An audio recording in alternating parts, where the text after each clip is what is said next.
قرآن و حدیث کی روشنی میں تواضع کے بارے میں سماعت فرما لیں۔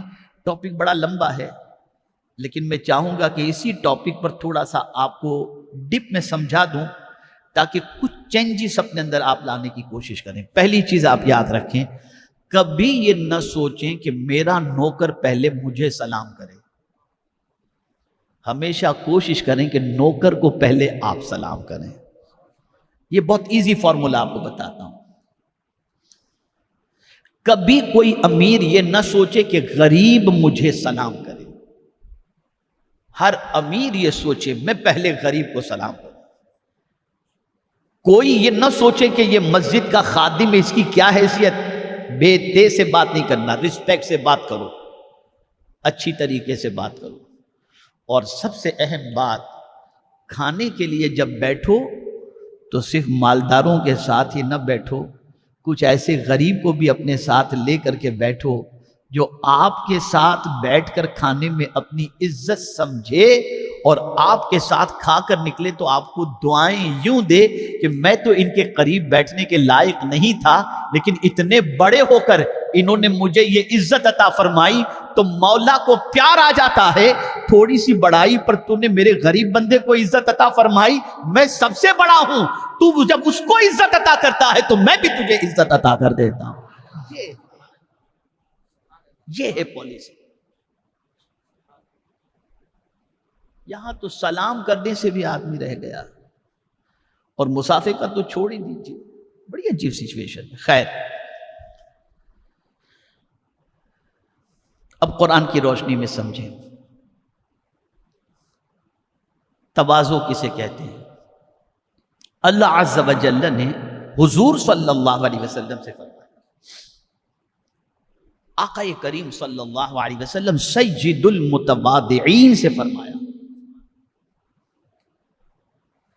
اللہ اپنے محبوب صلی اللہ علیہ وسلم سے فرماتا ہے وَاخْفِضْ جَنَاحَكَ لِمَنِ اتَّبَعَكَ مِنَ الْمُؤْمِنِينَ، اور اپنی رحمت کا بازو بچھاؤ اپنے فرما بردار مسلمانوں کے لیے۔ اللہ اکبر۔ یہ نہیں فرمایا کہ خالی عثمان غنی کے لیے بازوؤں کو بچھاؤ، یہ نہیں فرمایا کہ خالی عبد الرحمن ابن عوف کے لیے بازو بچھاؤ، یہ فرمایا کہ جو بھی مسلمان آپ کی پیروی کرتا ہے میرے محبوب اپنے بازوؤں کو ان کے لیے بچھا دو، بچھا دو۔ یہاں سے یہ بات واضح طور پر سمجھ میں آئی کہ حضور اپنے بازوؤں کو اس طرح سے بچھائے ہوئے تھے کہ حضرت بلال اس بازو کے دامن میں سہارا لیتے ہوئے نظر آتے ہیں، ایسے بچھائے ہوئے تھے کہ حضرت ابو ہریرہ جیسے پناہ لیتے ہوئے نظر آتے ہیں۔ وہ غریب صحابہ جن کے پاس نہ رہنے کو گھر تھا، نہ پہننے کو کپڑے تھے، نہ کھانے کے لیے کوئی چیز تھی، آپ دیکھیں حضور کا پیار ان کو اتنا ملا، اتنا ملا، اتنا ملا، اور حضور نے اپنے بازو ان کے لیے ایسے بچھا دیے، ایسے بچھا دیے کہ وہ جینا بھی حضور کے قدموں میں پسند کرتے تھے اور مرنا بھی حضور کے قدموں میں پسند کیا۔ بازو کو بچھاؤ، اپنے بازو کو بچھاؤ۔ اور حضور سے کیوں فرمایا؟ تاکہ امتی کو پتہ چل جائے کہ میرا محبوب ہے۔ اگر اسے پیدا کرنا نہ مقصود ہوتا تو میں کچھ بھی پیدا نہ کرتا۔ اور میں تو کہتا ہوں حضور کی بہت ساری صفات ہیں، لیکن سب سے بڑا کمال جو اللہ نے اپنے محبوب کو عطا فرمایا وہ ہے محبوبیت کا مقام۔ حبیب انہی کو بنایا، حبیب انہی کو بنایا۔ اسی کو میرے اعلیٰ حضرت کہتے ہیں میں تو مالک ہی کہوں گا کہ ہو مالک کے حبیب، یعنی محبوب و محب میں نہیں میرا تیرا۔ اتنا محبوب بنا لیا اپنے محبوب کو، اپنے پیارے حبیب صلی اللہ علیہ وسلم کو، محبوبیت کا وہ مقام عطا فرمایا جس مقام پر کوئی نبی نہ پہنچے اور نہ کوئی رسول پہنچے۔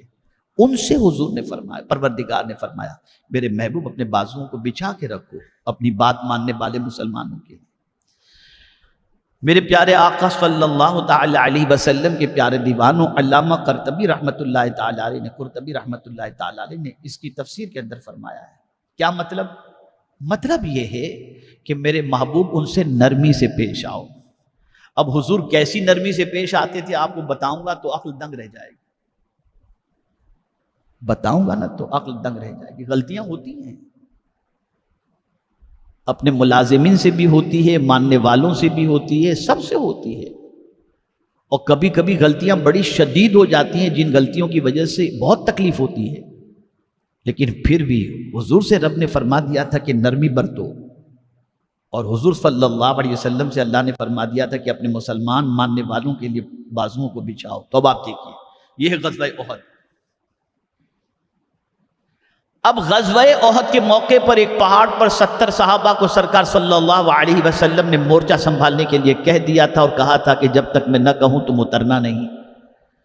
جنگ کو فتح میں تبدیل ہوتے دیکھ کر وہ لوگ وہاں سے اتر گئے۔ خالد بن ولید اسلام قبول نہیں کیے تھے، انہوں نے یہ مورچہ خالی دیکھا اور پھر یہاں سے انہوں نے حملہ کیا، اور کم و بیش 70 صحابہ حضور کی بات نہ ماننے کی وجہ سے شہید ہو گئے۔ جن صحابہ نے حضور کی بات اس اعتبار سے، یعنی قصداً نہ ماننے کی غرض سے نہیں، اپنی سوچ کے اعتبار سے انہوں نے یہ سمجھا کہ جنگ میں فتح تو ہو گئی ہے، اب یہاں رہ کر کیا، چلو نیچے اتر جاتے ہیں، اس اعتبار سے وہ نیچے اتر گئے۔ اور حضور نے فرمایا تھا جب تک میں نہ کہوں مت اترنا، اس پر سے ان کی توجہ ہٹ گئی، اور 70 صحابہ اس وقت شہید ہو گئے۔ اب آپ مجھے بتائیے، ان شہید ہونے والوں میں سرکار صلی اللہ علیہ وسلم کے چہیتے چچا حضرت سیدنا امیر حمزہ بھی تھے، ان شہید ہونے والوں میں حضرت مصعب بن عمیر بھی تھے، ان شہید ہونے والوں میں حضرت عبداللہ بن جحش رضی اللہ تعالیٰ عنہ یہ بھی تھے، یہ سب تھے۔ پہلے مبلغ جن کو سرکار صلی اللہ علیہ وسلم نے مدینے میں تبلیغ کے لیے بھیجا تھا وہ حضرت مصعب بن عمیر تھے، وہ بھی شہید ہو گئے۔ کتنا جلال آنا چاہیے، جو لوگ اترے اور مورچہ خالی کر دیا تھا، جس کی وجہ سے اتنی شہادتیں ہوئیں، آپ اور ہم ہوں تو کیا کریں؟ ایسی غلطی کرنے والے کو سخت سزا دیں، لیکن قربان جائیے میرے آقا کی عظمت پر۔ ایسے موقع پر اللہ نے اپنے محبوب سے فرمایا فاعف عنہم، میرے محبوب ان کو معاف کر دو،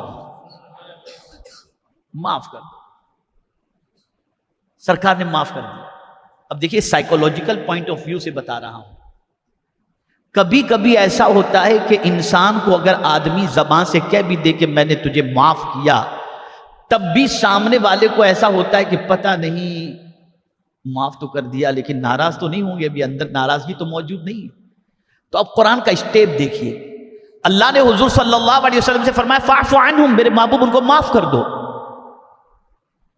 لیکن ہو سکتا ہے کسی کے ذہن کے اندر یہ ہو، حضور نے معاف تو کر دیا شان مصطفی کی بنیاد پر، لیکن کہیں سرکار صلی اللہ تعالی علیہ وسلم کے چچا کی شہادت کی وجہ سے حضور کے دل میں کہیں ہمارے لیے غصہ تو نہیں ہے؟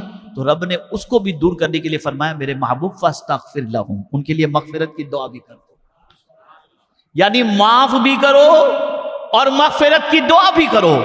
اب یہاں بھی سائیکولوجیکل پوائنٹ آف ویو سے دیکھا جائے تو ابھی بھی طبیعت کا بوجھ ہلکا نہیں ہوا، تو رب نے فرمایا میرے محبوب وشاورہم فی الامر، ان سے ایڈوائز بھی لے لو، مشورہ بھی لے لو کہ اب آگے کا پروسیجر کیسے کرنا چاہیے۔ حضور صلی اللہ علیہ وسلم نے ان سے مشورہ بھی لیا۔